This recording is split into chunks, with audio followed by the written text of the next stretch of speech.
Bonsoir à tous et bienvenue dans Plus d'Actu. Que se passe-t-il exactement dans l'est du Congo? Ça fait 20 ans que cette partie du monde est en proie à des violences armées, un conflit qui aurait provoqué plusieurs millions de morts et au moins 5, peut-être 7 millions de personnes déplacées. Alors pourquoi parle-t-on si peu de ce conflit? Quels sont les acteurs impliqués? L'État congolais a-t-il les moyens de contrôler cette partie du pays? Quels seraient les moyens d'agir de la communauté internationale? Et qu'ont pu se dire les ministres des Affaires étrangères belges et congolais qui se sont justement rencontrés hier? Ce sont quelques-unes des questions que nous allons nous poser ce soir.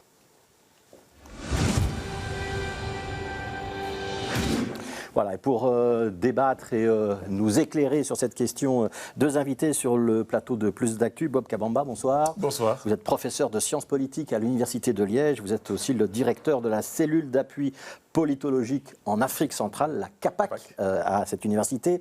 Et Gisèle Mandela, bonsoir à vous. Bonsoir. Vous êtes, vous, mandataire pour le parti Défi. On se rappelle que vous avez été secrétaire d'État du gouvernement fédéral du temps de Guy Verhofstadt. Aujourd'hui, vous êtes conseillère communale à Etterbeek, si je ne me trompe pas. Et vous êtes active dans plusieurs associations liées à la communauté belgo-congolaise. Merci à tous les deux d'être sur ce plateau. Avant de vous donner la parole, je vous propose d'entendre une déclaration d'Adjal Habib sur la situation dans l'est du Congo. Propos donc tenus hier à Kinshasa, où la ministre des Affaires étrangères est en déplacement. Propos recueillis par nos confrères de l'agence Belga. Il faut cesser les appuis à toutes les troupes irrégulières, que ce soit le M23 pour le Rwanda, que ce soit le FDLR pour la RDC. Ce conflit dure depuis trop longtemps. Il a fait 5,5 millions de déplacés. Vous vous imaginez, c'est la moitié de la Belgique. C'est comme si on déplaçait toute la moitié de la population belge. Il est temps que la paix s'installe à un moment en plus où la MONUSCO, la force internationale des casques bleus, se retire. Nous respectons la décision souveraine de la RDC qui a demandé le retrait de la MONUSCO parce qu'elle ne répondait plus aux attentes de la population. Il est clair qu'aujourd'hui, nous avons vu que d'autres troupes, que ce soit celles de l'Afrique de l'Est, de la SADC qui sont déployées, ne répondent pas non plus tout à fait aux défis que représente l'Est de la République démocratique du Congo. Alors avant de commenter ces propos, je vous propose quand même de planter le décor. Le Congo, c'est le deuxième pays le plus vaste d'Afrique. C'est une des plus grandes forêts équatoriales du monde. 102 millions d'habitants. Un président qui s'appelle Félix Tshisekedi qui dirige le pays depuis le 2019. Il vient d'être réélu. Et si on parle de l'Est de la RDC, notamment du Kivu, c'est une région frontalière avec l'Ouganda, le Rwanda, le Burundi et surtout une région où on trouve des mines de diamants et des mines de coltan. J'ai pas dit de bêtises, Bob Kabamba, jusqu'à présent. Tout à fait. Ouais. J'ai dit dans l'introduction que ça fait 20 ans qu'il y a un conflit dans ce pays. Est-ce que c'est juste ou est-ce qu'on pourrait remonter encore plus loin? Il faut remonter encore beaucoup plus loin. Il faut remonter beaucoup plus loin, c'est-à-dire qu'il faut remonter aux origines, aux sources de ce conflit. Mais pour comprendre ce conflit, c'est un peu difficile à expliquer en quelques minutes. Ouais. Et je ne vais pas vous en laisser beaucoup plus. Donc sachez simplement que lorsque l'on a tracé les frontières entre les différents pays en Afrique, il y a des communautés qui se sont retrouvées d'un côté et de l'autre. Alors ces communautés qui se sont retrouvées d'un côté comme de l'autre, donc vous avez la Belgique a pris une partie d'une communauté et vous avez les Allemands qui ont pris, les Allemands, les Anglais ont pris une autre communauté. Ouais, quand vous parlez de communauté, c'est-à-dire les ethnies, Hutus, les Tutsis, on va dire les communautés rwandophones, pour résumer. Alors de ce fait-là, la Belgique, quand elle reprend la colonisation rwandaise et la colonisation burundaise, qu'est-ce qu'elle va faire? Elle va faire ce qu'on appelle une transposition. Elle va prendre le surplus des populations rwandaises qui étaient en surplus, les amener au Congo. Pas seulement dans les Kivu, mais aussi dans d'autres parties du Congo. Et de là, on va dire, va espérer de naître une espèce de confusion entre les différentes communautés, donc ça veut dire les différents rwandophones, pour être plus précis, qui vont peupler l'Est jusqu'à ce qu'on arrive à ce qu'on appelle une ethnisation de la vie politique au Congo et va stigmatiser les populations d'origine rwandaise de manière globale en disant qu'ils ne sont pas rwandais, qu'ils sont plutôt, qu'ils ne sont pas congolais, qu'ils sont plutôt rwandais. Et ça, c'est un conflit qui existe toujours aujourd'hui? Ça existe toujours aujourd'hui et de là viennent aussi les mouvements armés qui veulent prendre les armes pour pouvoir défendre leur identité collective en tant que Congolais. Ouais. À côté de ça, vous avez d'autres communautés congolaises qui ne sont pas d'accord avec cette revendication des communautés rwandophones du Congo et qui prennent les armes aussi contre cette communauté. Et de là superposent aussi tous les enjeux régionaux, c'est-à-dire l'implication du Rwanda, de l'Ouganda, du Burundi et d'autres pays que sont chez encore. Ouais. Un mot quand même sur les richesses minières de l'Est du Congo, parce que ça compte dans les conflits actuels. C'est le diamant, c'est surtout le coltan? Coltan, diamant, cassitérite, or, bois, café, thé, papaïne, cacao, qui sont essentiellement des matières qui quittent l'Est du Congo, non pas vers Kinshasa, mais vers l'Est de l'Afrique, essentiellement Rwanda, Ouganda, Tanzanie, Burundi. Et lorsque l'on parle des pillages de ressources naturelles du Congo, on cite toujours le Rwanda, mais on oublie que la plus grande partie des richesses qui sont pillées au Congo ne passe pas par le Rwanda, mais plutôt par l'Ouganda. Voilà. Alors ça, c'est pour le décor. Je me tourne vers Gisèle Mandela. Les Congolais de Bruxelles, ils gardent des attaches, ils sont intéressés par ce qui se passe au Kivu, ou c'est trop loin? Non. Je pense que le Congolais de la diaspora, de toute la diaspora, que ce soit en Belgique et dans toute l'Europe et même aux États-Unis, ont des attaches au niveau de la RDC. Et on l'a vu par des manifestations qui se font ici pour dénoncer en fait l'invasion, je dirais peut-être la guerre qu'est fait le Rwanda par le truchement des M23 à l'est de la RDC. Ouais. Une mobilisation, on a vu qu'elle était un peu montée en puissance ces dernières semaines. On a eu notamment des collectes organisées pour récolter des vivres ou de l'argent au bénéfice des populations de la région de Goma notamment. Est-ce qu'il y a une prise de conscience plus importante qu'avant? Est-ce que la diaspora est plus mobilisée qu'avant pour cette question? Elle a envie de visibiliser un conflit dont on ne parle pas assez? C'est ça qui est en train de se passer? Non, je ne pense pas qu'il y ait une prise de conscience plus importante aujourd'hui. Cette guerre, elle date depuis 30 ans. Moi, je me rappelle, on a déjà commencé à mobiliser déjà à l'époque quand le M23, dans la deuxième phase de la guerre en RDC, on avait déjà mobilisé fortement. À l'époque, le ministre Renders était ministre des Affaires étrangères. On a mobilisé, on a fait des marches, mais c'est tout simplement parce que les marches et les combats des Congolais est inaudibles aux oreilles des autorités belges. Aujourd'hui, c'est avec la recrudescence du M23, avec la troisième phase de cette guerre, qu'aujourd'hui, au nouveau, on refait la même chose, en fait. Voilà. M23, c'est le mouvement de l'accord du 23, c'est une référence à l'accord du 23 mars 2009. C'est un accord de paix qui avait été signé à Goma. Ce sont des rebelles soutenus par le Rwanda qui estiment que l'armée congolaise n'a pas tenu ses engagements. Exactement. En fait, quand on essaie de résoudre ce conflit, il y a plusieurs dimensions. Vous avez une dimension locale, c'est-à-dire, quand je vous ai expliqué les questions communautaires, vous avez les questions ethniques localement.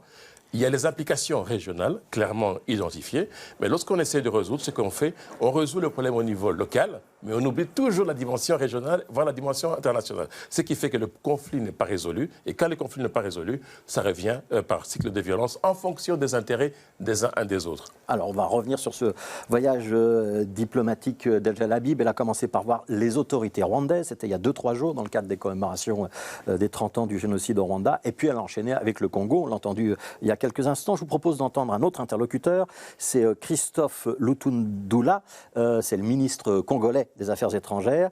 Et lui, il pose un préalable très clair pour lancer des négociations, pour qu'il y ait des pourparlers de paix. Il faut que les troupes rwandaises quittent la République démocratique du Congo. On l'écoute. La RDC reste ouverte au dialogue parce que la guerre se passe chez nous et non au Rwanda. Les pillages de ressources chez nous et non au Rwanda. Les victimes chez nous et non au Rwanda. Ce que nous disons, il faut que la communauté internationale le sache. Pas de dialogue pour le dialogue. Il faut la sincérité. Il faut créer les conditions du dialogue. Et la première condition, c'est le retrait des troupes rwandaises de notre pays. Et c'est à bon droit, avec raison, avec sincérité, j'apprécie cela, que ma collègue affirme, comme les autres pays le font, particulièrement l'Union européenne et les États-Unis, la présence des troupes rwandaises au Congo ne fait l'objet d'aucun doute. Tous les rapports sont là et il faudra que le Rwanda retire ses troupes s'il y a la sincérité pour trouver une solution. Alors je me tourne vers le politologue Bob Kamamba. On parle de troupes rwandaises. Est-ce que ce sont vraiment des troupes rwandaises qui sont visées par le ministre congolais des Affaires étrangères ou c'est le M23 dont il parle? Alors, il y a deux choses qu'il faut bien prendre en considération. Vous avez au départ un groupe des rwandophones. Ce groupe des rwandophones au Congo, qui est appuyé par les armées étrangères, les armées officielles étrangères. Notamment dans ces armées officielles étrangères, nous avons effectivement les troupes rwandaises. Et donc là, il y a des liens avérés. Des liens avérés et prouvés sur le terrain. Mais il n'y a pas que les troupes rwandaises, il y a aussi les troupes ougandaises. Puisque lorsque vous regardez le territoire qui est conquis et administré aujourd'hui par le M23, et une bonne partie de ce territoire est frontalière avec l'Ouganda. Et il est impossible dans cette région-là de pouvoir mener une rébellion sans avoir l'appui de l'autre côté. Ouais. Et donc, effectivement, il y a cette dimension-là importante, et ce qui fait la complexité de cette conflit dans le cadre de sa résolution. Pourquoi est-ce que les autorités congolaises et beaucoup d'interlocuteurs visent spécifiquement le Rwanda et parlent très rarement de l'Ouganda? Tout simplement parce que le Rwanda est vendeur au niveau international et aussi dans la région, le Rwanda est vendeur. Le concept Rwanda est vendeur, puisque quand on arrive à pouvoir, parce qu'il faut bien comprendre l'origine aussi, en termes de ce qu'on appelle la rwandophobie dans la région du Congo, et que lorsque l'on veut mobiliser l'opinion publique au niveau du pays, on stigmatise le Rwanda et on oublie par rapport les autres pays. Je me tourne vers Gisèle Mandela. La population belgo-congolaise, la diaspora présente ici en Belgique, notamment à Bruxelles, elle suit tous ces développements. Est-ce que vous avez des informations qui viennent du Kivu, notamment de la région de Goma? Est-ce que vous pouvez me dire aujourd'hui comment ça se passe à Goma? Qui contrôle Goma, par exemple, aujourd'hui? Oui, on a des informations qui viennent de Goma, mais qui contrôle Goma aujourd'hui. Aujourd'hui, Goma est encore entre les mains des autorités congolaises. C'est le pourtour de Goma. Aux portes de Goma, il y a le M23. Goma, c'est encore le Congo qui contrôle. Goma, c'est encore le Congo qui contrôle. Mais je voulais juste revenir un peu à ce que M. Bob Kabamba disait, la rwandophobie, et parler de l'Ouganda, ok, mais on sait pertinemment bien que les M23 a fait allégeance au Rwanda. C'est pour cela, en fait, aujourd'hui, on pointe le Rwanda parce que le M23, il se proclame des Tutsis congolais d'origine rwandaise, mais ils ont fait allégeance au Rwanda. C'est la raison pour laquelle on parle beaucoup plus de Rwanda, parce que le Rwanda est beaucoup plus impliqué que l'Ouganda. Certes, il y a l'Ouganda, il y a eu le Burundi en son temps, il y a l'Ouganda, mais c'est quand même le Rwanda qui est vraiment à la manette aujourd'hui. Quand on regarde le troupe, on voit quand même que ces troupes-là sont bien soutenues par le Rwanda. C'est l'émanation du CNDP qui était soutenue fortement par Kagame et qui ne l'a pas caché, et tous les rapports aussi le disent. Aujourd'hui, c'est vraiment le Rwanda qui est là, qui est à la manette et qui contrôle. Alors, est-ce qu'il n'y a pas un paradoxe, Gisèle Mandela, d'avoir, de la part du gouvernement de la RDC, réclamé le retrait de la MONUSCO, donc la Force internationale des Nations Unies? C'est pas paradoxal d'un côté de demander l'aide de la communauté internationale pour faire pression sur les voisins et en même temps de retirer les casques bleus envoyés par la communauté internationale? Je peux comprendre la position du gouvernement congolais, parce que ça fait plus de 20 ans que le casque bleu sont là, mais ils étaient là pour le maintien de la paix, et aujourd'hui, 20 ans plus tard, il n'y a pas de paix. Et il n'y a jamais eu de paix. Donc ils étaient inefficaces. Ils sont totalement, pour moi, inefficaces. C'est vrai qu'ils sont peut-être efficaces dans la formation des policiers, mais en maintien de paix, ils sont inefficaces. Donc je peux comprendre, mais en même temps, comme vous le dites, avec la recrudescence de cette guerre qui reprend, c'était un peu prématuré de demander à la MONUSCO de partir. Ouais. Mais quelque part, moi je comprends tant le gouvernement congolais que la population congolaise quand on voit l'inefficacité de la MONUSCO. Ouais, alors on a une situation politique qui est compliquée en ce moment au Congo, parce qu'il y a une nouvelle première ministre qui a été nommée, elle est en train de former un gouvernement. L'État congolais, il aurait les moyens de rétablir la paix, d'assurer le contrôle des frontières, de désarmer des milices au Congo? Ça va être difficile. Je crois que ça va être difficile si tout seul, mais je pense comme le gouvernement congolais les demande, c'est peut-être avec l'appui des amis du Congo et l'appui de la communauté internationale, ça peut se faire. Mais tout seul, oui, pour le moment, c'est très difficile, parce que l'armée congolaise n'est pas, pour le moment, je pourrais dire, n'a pas tous les moyens pour pouvoir arriver à endiguer cette guerre. Ouais, Bob Kabamba, c'est l'appui de la communauté internationale qui pourra éventuellement ramener la paix ou pas? Non, pas du tout. Parce que tout simplement, le problème ne se pose pas en termes de l'analyse de ce conflit et en termes de résolution. La résolution de ce conflit doit se faire d'abord au niveau congolais, c'est-à-dire d'abord au premier niveau. Déjà, ce premier niveau-là pose problème de pouvoir résoudre toutes ces questions liées, non pas, parce que là, on stigmatise la communauté Tutsi du Rwanda, mais on oublie d'autres communautés qui sont plus ou moins dans les mêmes contextes. Et que cette dimension-là a toujours été importante en termes de résolution. Et c'est d'abord une première phase entre Congolais. Et puis la deuxième phase, c'est par rapport justement à l'implication de la région, et cette implication de la région qui est indispensable. Il y a eu plusieurs outils qui ont déjà été tentés. Vous êtes en train de me dire que si le Rwanda et l'Ouganda ne veulent pas la paix, il n'y aura pas la paix? Si les deux pays ne veulent pas rentrer dans une dynamique de paix, il n'y aura pas de paix. Pas que ces deux pays-là, il y en a d'autres qui sont impliqués pour lesquels on les stigmatise moins. Alors, je vous propose d'entendre une troisième intervenante. Ça va nous permettre de progresser dans le débat et de rebondir sur ce qui vient d'être dit. Je vous propose d'entendre Lydia Mutiebele. Elle est échevine à la ville de Bruxelles. Elle est membre du Parti socialiste, aussi d'origine congolaise. Elle était dans notre studio, c'était le 28 mars. Il faut condamner le Rwanda, il faut aussi des sanctions économiques, diplomatiques et financières. Aujourd'hui, le Rwanda est le premier importateur de diamants. D'où vient son diamant? C'est de l'Est du Congo. Et comme je vous dis, c'est un conflit qui est majoritairement invisibilisé.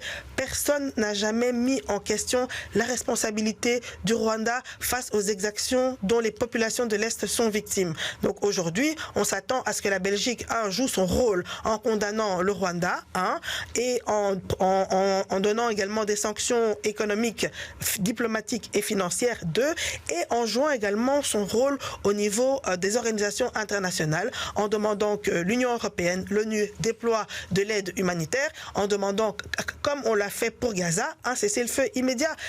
Alors, je me tourne vers Gisèle Mandela. Boycotter le Rwanda et que la Belgique prenne des positions et des mesures de rétorsion. Est-ce que c'est ce que la communauté congolaise ou une majorité de la communauté congolaise demande? Est-ce que vous êtes d'accord avec ce qui vient d'être dit ou pas? Je partage le point de vue d'Elydia, mais c'est peut-être corrigé sur le fait que c'était le diamant, mais ce n'est pas le diamant, c'est le coltan, c'est l'or, et ainsi de suite. Oui, je pense qu'à un moment donné, il faut que la Belgique et la communauté internationale prennent leurs responsabilités, dans la mesure où tous les rapports, que ce soit le rapport Mapping, que ce soit les rapports des Nations Unies, les différents rapports pointent le Rwanda qui soutient le M23. Donc je crois qu'à un moment donné, il faut prendre des sanctions. Est-ce qu'aujourd'hui, on a pris des sanctions contre Poutine parce que c'est vrai qu'il fait la guerre en Ukraine de manière affirmée et avérée, mais le Rwanda aujourd'hui, tout le monde le dit, il fait la guerre à la RDC à travers le M23 et tous les rapports le montrent. Ouais. Donc aujourd'hui, je crois qu'à un moment donné, il faut changer de ton. Il faut qu'on prenne des mesures, des sanctions contre le Rwanda, que ce soit des sanctions économiques ou diplomatiques, mais en tout cas, il faut à un moment donné lever le ton pour faire comprendre au Rwanda que non, il doit se retirer de la RDC. Ouais. Et après ça,